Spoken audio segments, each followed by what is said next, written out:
If it's not Kenny Pickett, the only other option is Shedeur, because I believe he's the best talented quarterback on that roster. Jeff, what's the expectation in league circles on how the Kenny Pickett injury will impact the quarterback competition in Cleveland? It makes sense that Shedeur Sanders should be getting reps ahead of the guy that we drafted 2 rounds before him. Fair. Shedeur is the most talented quarterback in Browns camp. I absolutely do not mind it at all. Kenny Pickett is a first rounder that you traded a 5th round pick for. Kenny Pickett just got finished. Not by a hit, not by a defender, but by his own hamstring during practice. And now the Browns' entire quarterback plan just blew to pieces.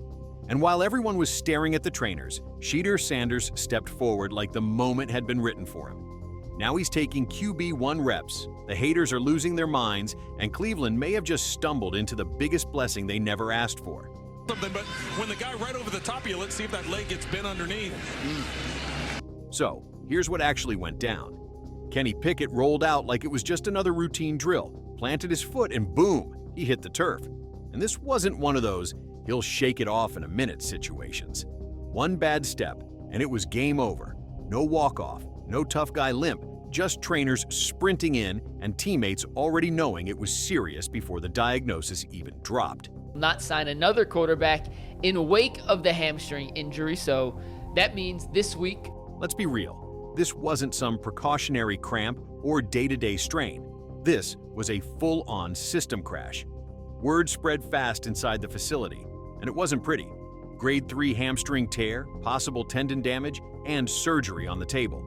If you're thinking a couple of weeks off, think again. We're talking 3 months minimum, and even that's optimistic.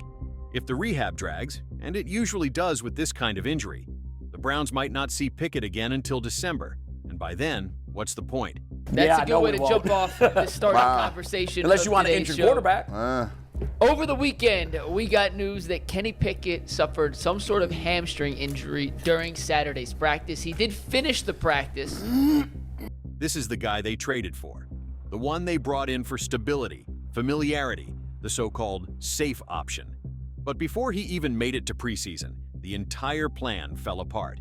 And while the staff scrambled to figure out what just hit them, Shedeur Sanders was already locked in, calm, focused, and moving like the moment had been calling his name all along. Let's be honest, Shedeur Sanders wasn't in the plan. He was the 5th round extra arm, buried behind veterans, thrown into drills with practice squad scraps and staffers running routes. He wasn't developing, he was being sidelined. Because, after all, they're all part of the Cleveland Browns. He scored a couple of touchdowns on the goal line. And the one thing that I mentioned was the simple fact that. But here's the twist. He never played like it. Every drill they tossed him into, every scrap rep they gave him, Shedeur treated it like a live audition. He wasn't there to blend in. He wasn't there for optics. He was there because he knew what nobody else wanted to admit, that the moment would come, and when it did, he'd better be undeniable.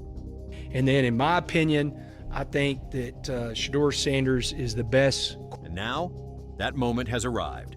With Pickett down and Flacco's arm stuck in 2012, those extra reps have to go somewhere. And Shedeur is eating them alive. He's stepping into live-action reps against the second-team defense. And guess what? He's lighting it up. I think Sanders will be the first quarterback picked off the board. He should be an excellent thrower. You can't really confuse him. The same coaching staff that barely gave him a glance a week ago is suddenly watching every throw he makes. And the energy? You can feel it shift. The kid's throwing dimes, moving the chains, and commanding the huddle like he's been in the league for years. So now the Browns are stuck in a beautiful little problem they never saw coming. The guy they tried to hide is starting to look like the only one who belongs. I know you drafted Gabriel in the 3rd, but I don't think he's as good as Shedeur. So let's see what Shedeur has and put him out there in that game. I'm 26 years old. He's still extremely young. If he goes out here and plays well, that's a bonus for your football team, and then you have 2 young dudes behind him that you are developing. Joe Flacco going out there, I absolutely disagree with that because he's older, you're not going to win. Let's call it what it is. The Browns' quarterback room isn't a competition right now. It's a full-blown mess. As Joe Flacco's there for leadership and throwback vibes, not to win a job. Dylan Gabriel looks the part, but his timing's off, his reads are late, and he's clearly swimming. Pickett was supposed to be the Band-Aid, the guy to hold the clipboard, run the script, and not lose games. But now he's hurt, out for months, And suddenly that whole plan's collapsing like a folding chair in high wind. And guess who's walking straight into that chaos without blinking? Shedeur Sanders. He was never supposed to be more than an extra arm. He was the insurance plan's backup. The just-in-case everything goes wrong guy. Well, everything went wrong. And now, the rookie they didn't want to spotlight is running circles around the ones they did. We have a great feel for this young man. He's a very, very hard worker. He has fun when he's in the building. I'm enjoying watching him progress with every single meeting, with every single rep. He's doing a great job. And trust me, it's making people nervous. Coaches are watching, players are talking. The guy they labeled a camp body is showing more control, more confidence, and more edge than anyone expected. And now, there's no hiding it. Ever wonder why the most talented guy in camp isn't the one getting the spotlight?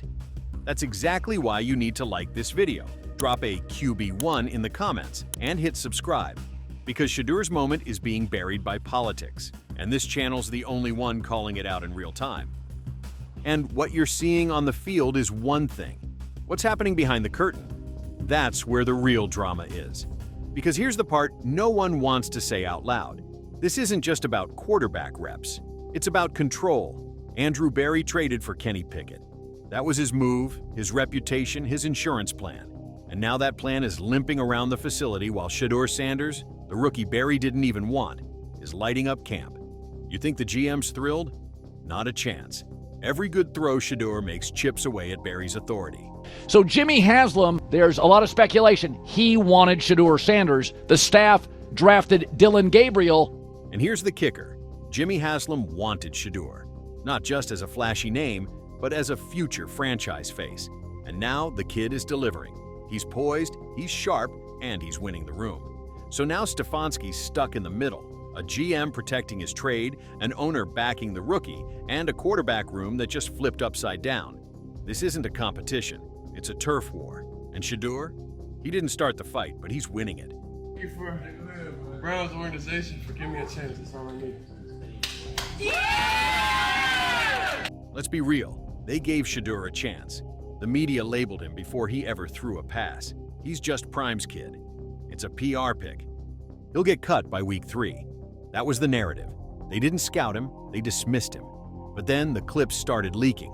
Lasers across the middle, perfect ball placement. Shedeur out there making NFL throws to guys who won't even make the practice squad.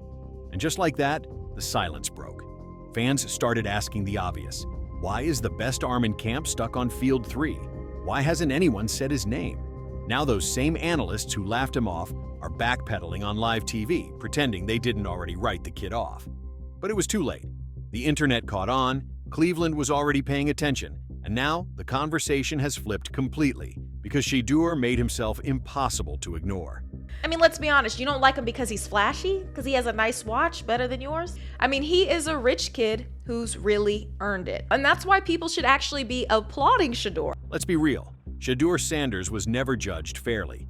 Because he's confident, flashy, and the son of Deion Sanders, they labeled him before he even stepped on the field. Meanwhile, other quarterbacks get excuses. Shedeur gets held to a different standard. But he's not playing their game. He's rewriting it. And now they're the ones trying to catch up. While the front office clings to its pride, the locker room's already moved on. They see exactly what's happening, and they're responding in real time. Shedeur's not just earning reps, he's earning respect.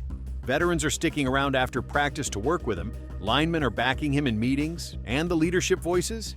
They're telling coaches to adjust protections to fit his game. This isn't hype, it's trust, and it's growing fast. People that want to have the opportunity to be at this level, and I'm here, and I'm thankful to have the opportunity, so whenever that is, it is. But it doesn't make me feel down, or it doesn't make me feel... Let's be real, they won't admit it in front of the cameras, but behind the scenes, the coaching staff is already tearing up the script, and they're not doing it for Flacco, not for Gabriel, they're doing it for Shedeur. They're ditching the old conservative system built for Picket and building around Shedeur's quick release, mobility, and deep ball accuracy. This isn't about easing a rookie in. This is about giving him the keys and building something he can actually win with. And the defense? They've already figured it out. Camp got louder, practice got faster, and the QB they tried to hide is suddenly running the show. $250 million in rookie jersey sales for Shedeur Sanders, which means he's going to commission $14 million. He only... Let's not pretend this is just about football anymore. Shedeur Sanders is turning into a business move the Browns can't ignore. The second he started taking real reps, everything changed. Ticket sales ticked up, his jersey vanished from shelves, and the buzz around this team. In July, hit a level Cleveland hasn't felt in years. While the coaches juggle rotations and the GM protects his plan, the people upstairs are following the money. And right now, all of it is chasing Shedeur. This isn't just hype, it's momentum. Fans are showing up, buying in, and betting on a quarterback who actually looks like he can flip the script. And the owner? Jimmy Haslam saw this coming. He didn't want Shedeur because of the name. He wanted him because he's marketable, magnetic, and already making the Browns relevant in a way Picket never could. And now with preseason about to kick off, the spotlight is coming whether they like it or not. Shedeur's about to get real reps, real eyes, and a real shot to flip the depth chart on live TV. And if he shows out like he has in camp, the Browns won't be able to hide him, the fans won't let it go, and the QB1 job becomes his to lose. This isn't just a rookie moment, it's a takeover. And Shedeur Sanders? He's not waiting for permission, he's taking the throne.